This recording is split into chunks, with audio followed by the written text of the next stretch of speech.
So the other day, the good people over at Rockpool Publishing sent us a gift for the purposes of doing an honest review.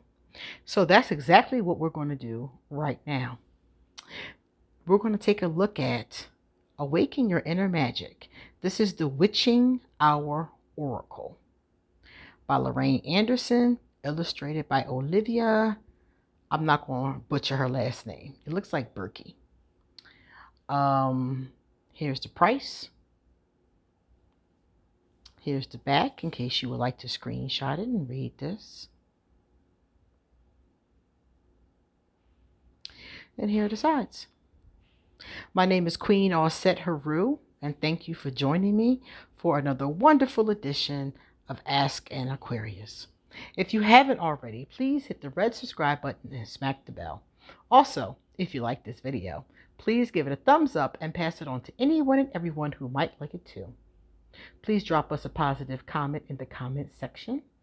And if you want to get a reading done, please email me or hit me up on social media. I would love to give you a reading. Also, underneath this video, I will give you a link to where you can buy a legitimate copy of this deck if you like it. It's going to be at the very top underneath this video.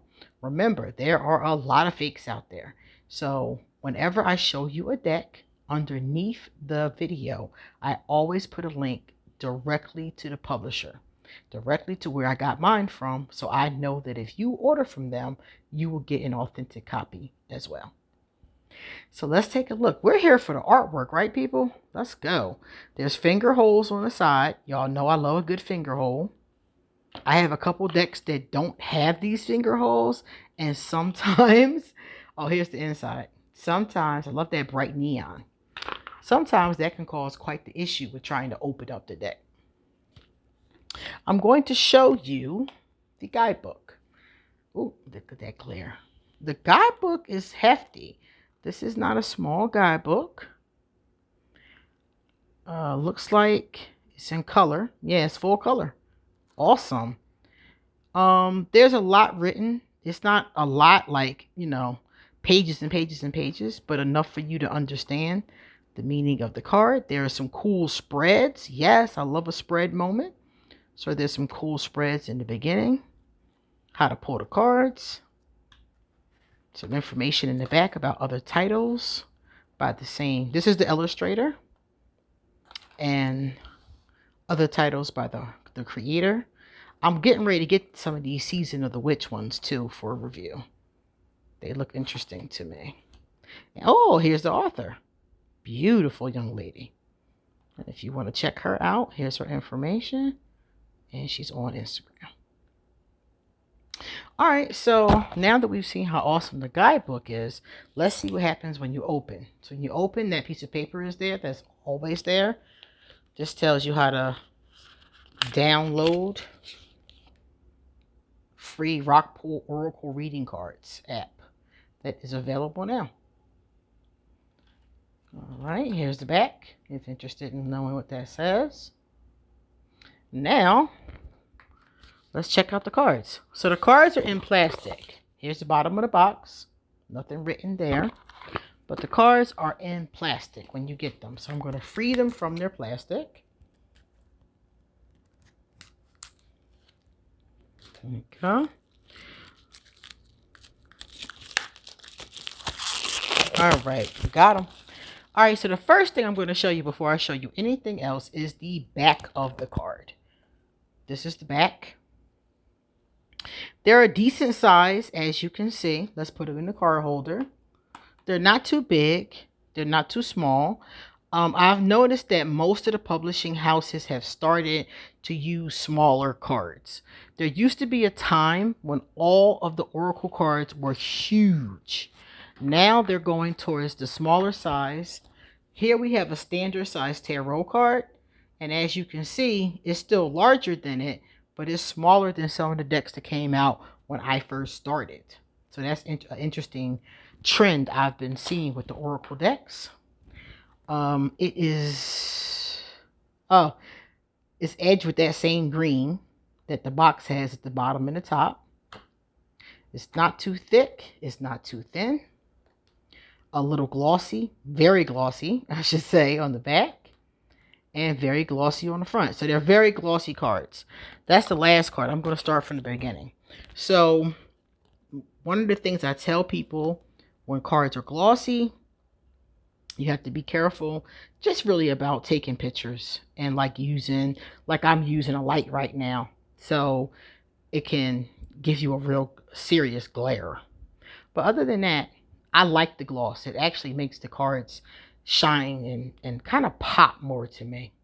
This is beautiful. Look at this. Look at this art. Wow. So they took us right in. They took us right in. I love it. Solitary witch. So we have some strong witchy vibes here. I love how she's doing her ritual naked. They call that skyclad. And a lot of us do our rituals like that. Phases of the moon on top. I love it. Beautiful. So I'm seeing a lot of different witch symbolism. Of course, it's called the witching hour. So that's what I expected. So yeah. You often see crows and transformation with craft. Many of us have had or do have a animal familiar. Some of us have a spirit familiar. So this is good. They're beautiful. I really enjoy the art. And what I like about these so far, I like how the keyword and the number is at the bottom of the card. Some cards don't have both. I'm fine with either or both.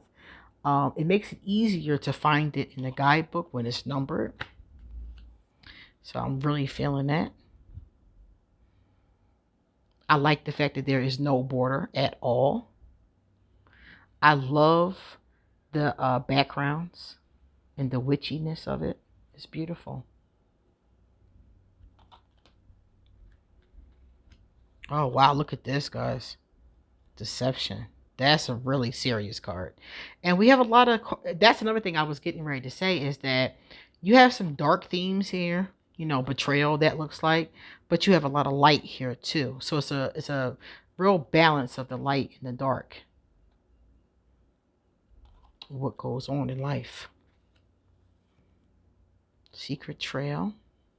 Oh, that's beautiful. Yeah. She did her thing with the artwork. I like it a lot.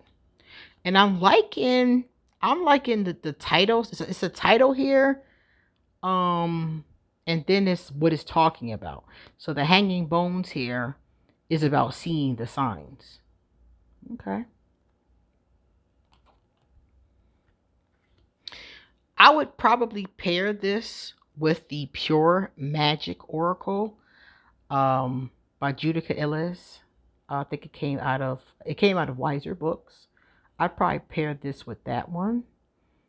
And I would pair it with a Witch Tarot. There are a lot of them. I have like 5. So I probably would pair it with the Witch Tarot.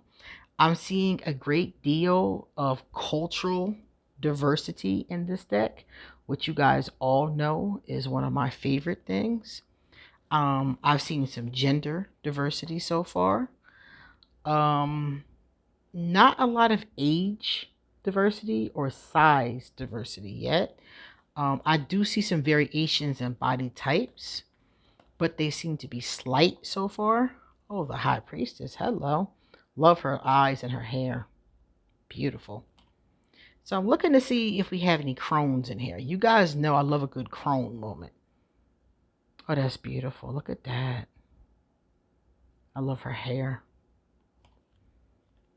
This is cool too. Look at this. The prying eyes. Another one of those dark. Look at that. Oh, and she's beautiful. I love their hair too. Coven. Beautiful.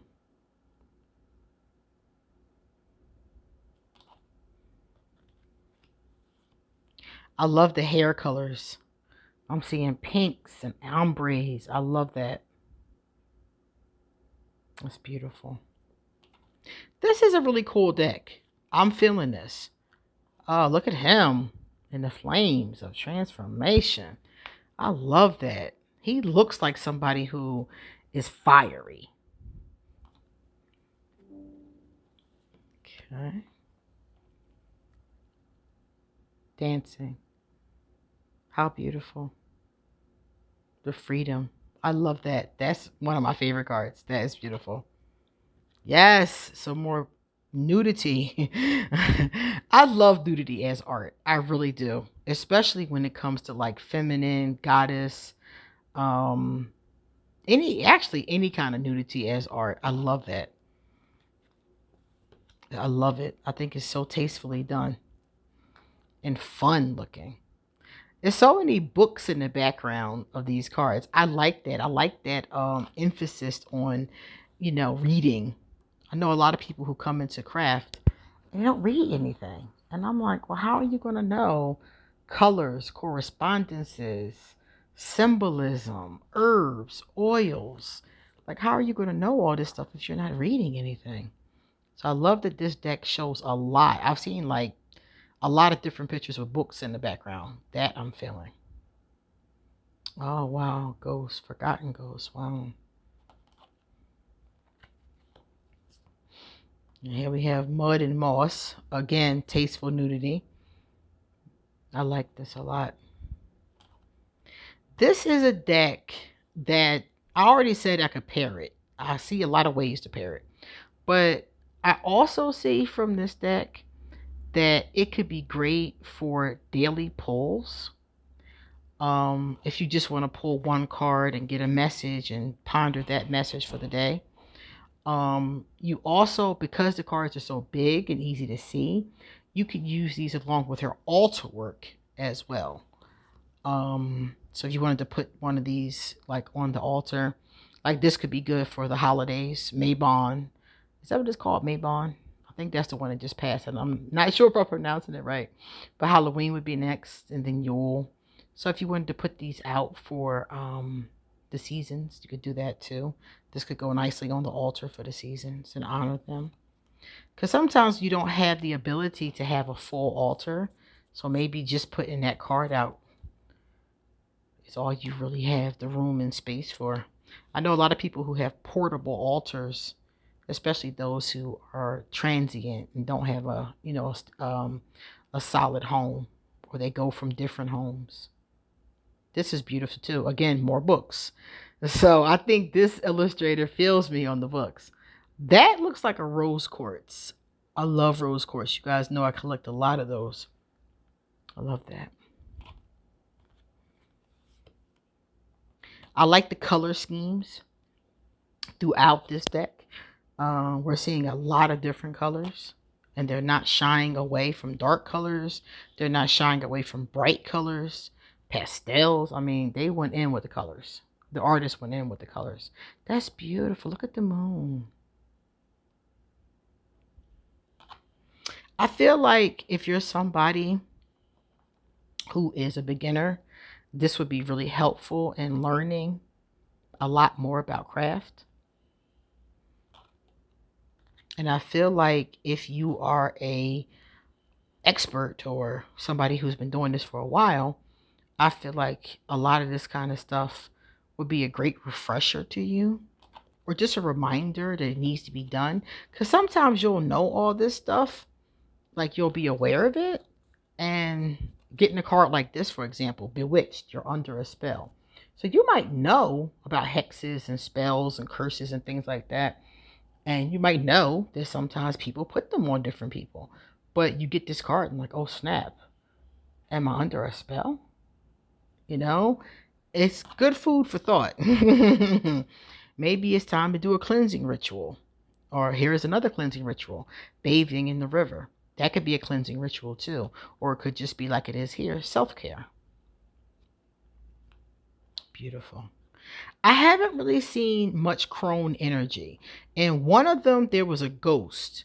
And the ghost looked like she could have been a crone, but I couldn't tell because her back was to us in the card. So this is definitely a more youthful deck. Nothing wrong with that. We've all been young before, and youth is also equally as beautiful as other stages of life. But if you're looking for crones, I don't really see a lot of that. I see mostly, I would say, maidens and maybe some mothers. Maidens and mothers, I mostly see in this. I think it's gorgeous though. Um, it's something that I'm definitely going to use. I'll tell you that. I can't wait to cleanse it and use it. It's really pretty. This is beautiful. The grave secrets. Secrets that have gone to the grave. Oh, look at her ancestor. Oh, her ancestor up here. It's got to be her ancestor. She's beautiful. I'm assuming that the blood trail has something to do with them being blood related, but I could be wrong. She's beautiful. They all are. Look at them at the bottom too. Beautiful. I like the jewelry, the outfits. The artist did a really good job with that. The jewelry, the outfits, the hair, the flowers. Excellent. What do I think of this? I would give this a 9 out of 10. I like everything about it. There's nothing in here that I don't like. The only thing is it definitely needs more age diversity and size diversity. That's it. Other than that, I think it's a solid deck. I think it's going to be a good read. I think it's really pretty. I can see a lot of people really enjoying this deck, especially those of us that are, witchy, witches, witchy, priestesses, all of us in the pagan community, different people who, are underneath that huge umbrella. I could see loving this deck. It does remind me a lot of Seasons of the Witch, but the artwork is very different and the execution is as well.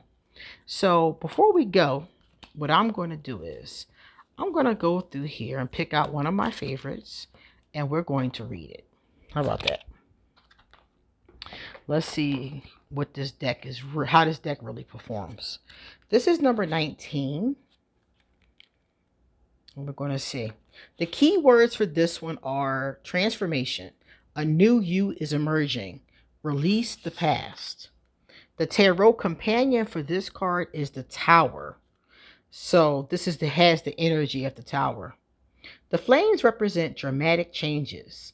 The kind of changes that are significant, overwhelming, and most likely unpleasant. It's never a good idea to burn bridges, but your situation may be past the point of a favorable outcome.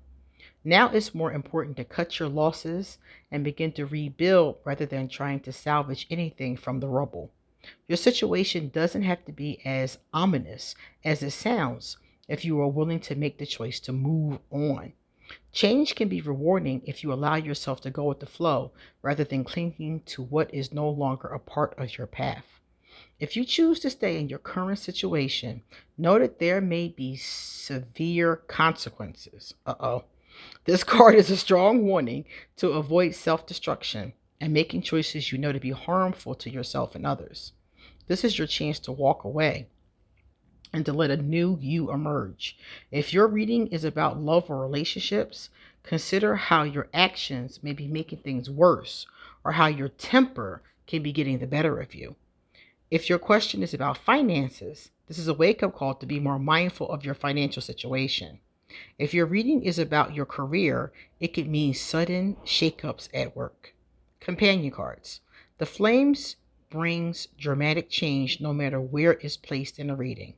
Look to other cards for more clarity about which area of your life the flames will affect. So I would probably, if I was going to use this particular deck, when I use this deck, I probably will use one of the spells along the spreads, like this one, Finding Your Coven. Because it seems to me, since it has that section about the companion, that it would be smart to pull more than one card to see what the companions add to the card. So that is the beautiful Witching Hour Oracle. I definitely recommend it. Look underneath this video and you will see the link. Okay, guys? You come back soon because I got a lot more to say. See you later.